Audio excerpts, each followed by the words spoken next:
Olá, seja muito bem-vindo ao nosso aulão Jardinagem na Quarentena.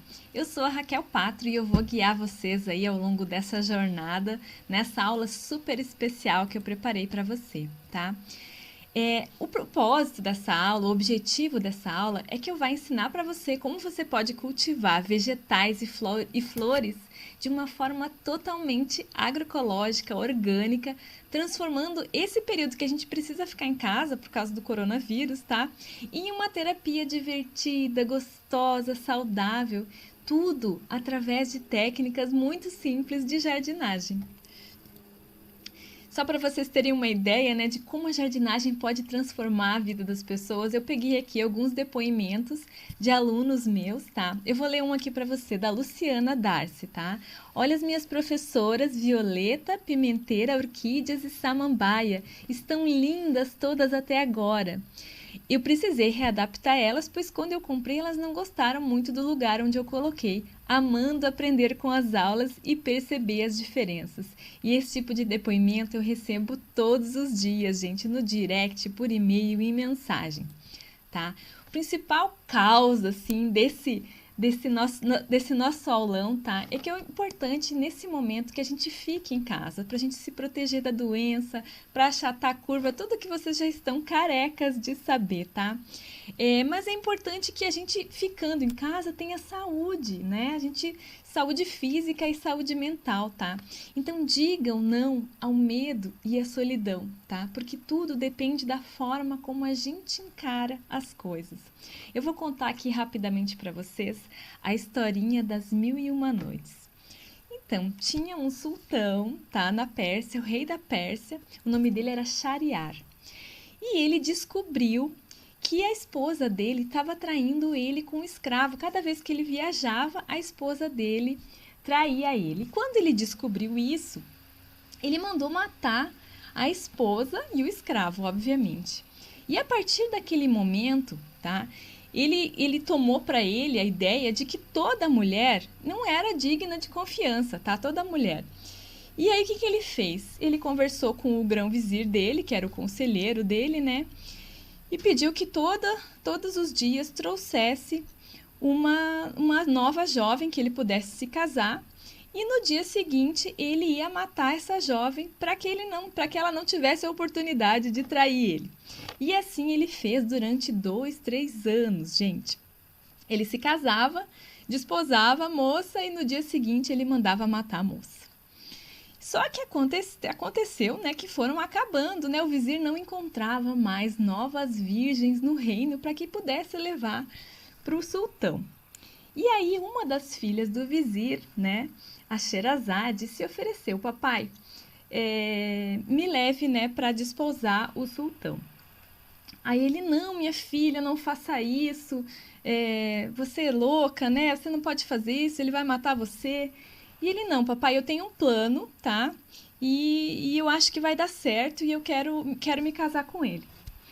Aí o sultão, muito contrariado, né? Mas ele já não tinha mais opções, né? Já não tinha mais quem pudesse levar para o sultão. Levou a filha dele. Só que a filha dele, a Sherazade, ela conversou com a irmã dela antes, a Dunyazade. E ela falou o seguinte: irmã, eu quero que você vá no meu casamento, tá? E eu quero que você se esconda nos aposentos reais, lá na minha câmara nupcial.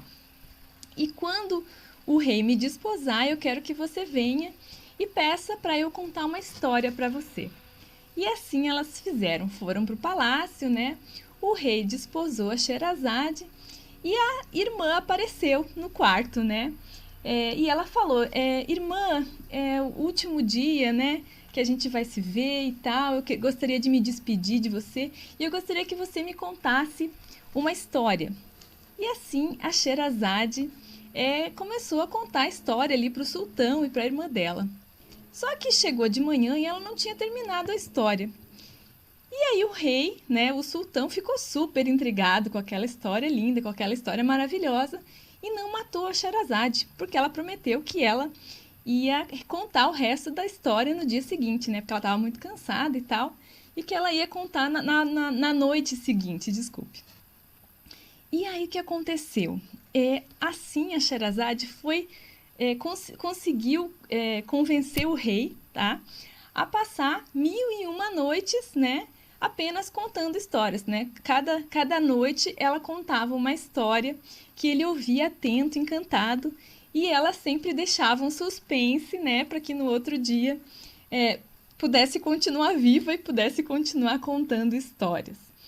E ao final de 3 anos, a Sherazade já tinha dado 3 filhos para o sultão, só que ela já estava sem histórias, né, para contar. Então ela implorou para o sultão, por favor, não me mate, né, tenha piedade, me poupe, né. E o sultão, mas é claro, mas é óbvio, eu amo você já, né, você já me convenceu que as mulheres não são todas infiéis, eu passo todas as noites com você e você me conta histórias incríveis, maravilhosas, nós já tivemos 3 filhos, nós já somos uma família. E por que eu contei essa história das 1001 noites para você? Porque a gente tem que escolher nesse momento quem que a gente vai ser, né? A gente vai ser aquele rei Shahryar amargurado, angustiado, com medo, que não confia nas pessoas, que não confia que as coisas vão melhorar. E todas as noites a gente vai matar as nossas esperanças, né? E viver na angústia, no medo, na solidão. Ou então a gente vai fazer como a Sherazade, né? Que vai se divertir, vai contar histórias todas as noites, vai passar o tempo, né? E vai renovar a esperança, vai reunir a família. Todas essas 1001 noites, esse momento complicado que a gente está passando. Então, eu contei essa historinha aqui para você, só para você ter, assim, essa visão de que a gente precisa escolher o que você quer fazer. Você quer ficar todas as noites procurando notícias tristes, entrando em desespero, entrando em pânico muitas vezes, né? Ficando com medo, vendo notícias de coronavírus, disso, daquilo, de política. Ou você quer passar o seu tempo aprendendo alguma coisa, tá? Fazendo um trabalho manual, se divertindo, plantando, né? Cuidando das suas plantas, trazendo ali o seu netinho, a sua filha, a sua mãe, para plantar junto com você, desenvolver uma atividade em conjunto no jardim, tá? Essa história é só para você ter isso em mente aí. E ali eu falo também da questão do homem das cavernas. Por que isso, Raquel? Então, o nosso antepassado aí, o homem das cavernas, ele era uma pessoa que ficava imersa na natureza o tempo todo, tá? Ele ficava com o pé no chão, né? Sem calçado, pisava na grama, pisava na terra, recarregava as suas energias, estava sempre com a sombra das árvores sobre a cabeça, colhia a fruta do pé, né? Então o ser humano, ele era intimamente ligado à natureza, e a natureza era muito importante para ele. Só que há poucas centenas de anos atrás, o que aconteceu? O homem moderno, né, resolveu que ia morar numa selva de pedra, sem árvores, sem plantas, sem os animais, sem a natureza. E aí, o que acontece todo final de semana? O que acontece no feriado, quando o ser humano tira férias, tá? A primeira coisa que ele pensa é fugir para a natureza. Ele nem se dá conta, ele nem sente isso, mas ele quer ir para a praia, ele quer ir para a montanha, ele quer ir para o campo, desesperado por esse reencontro com a natureza. Ele nem sabe explicar por que é tão gostoso estar nesse tipo de ambiente. E tem tudo a ver com isso, gente. A gente evoluiu, a gente se desenvolveu imerso na natureza e, de repente, a gente saiu da natureza. Então, a gente sente uma ânsia que a gente não sabe nem explicar o porquê de ter que voltar para a natureza, né? E nesse período de isolamento, como é que eu vou fazer? Eu não posso ir para a praia, eu não posso nem ir no parque muitas vezes, né?